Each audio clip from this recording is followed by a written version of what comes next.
অবশেষে জেলে যাবে পায়েল ও পায়েলের পরিবার। হ্যালো বন্ধুরা, কেমন আছেন সবাই? আশা করি সবাই ভালো আছেন।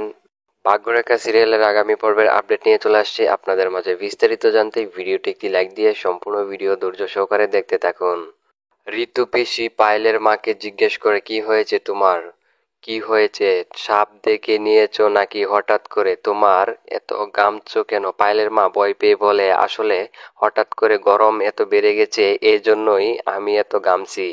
এই কথা বলতে বলতে পায়েলের মা দেখতে পায় মেঝেতে রক্তের দাগ লেগে আছে। তারপর দেখা যায় যে পায়েলের মা তো এ দেখে অনেক ভয় পেয়ে যায়। তখনই পায়েলের মা ও বনিকে ডাক দিয়ে মুরাতে পড়ে যায় আর নাটক করতে থাকে।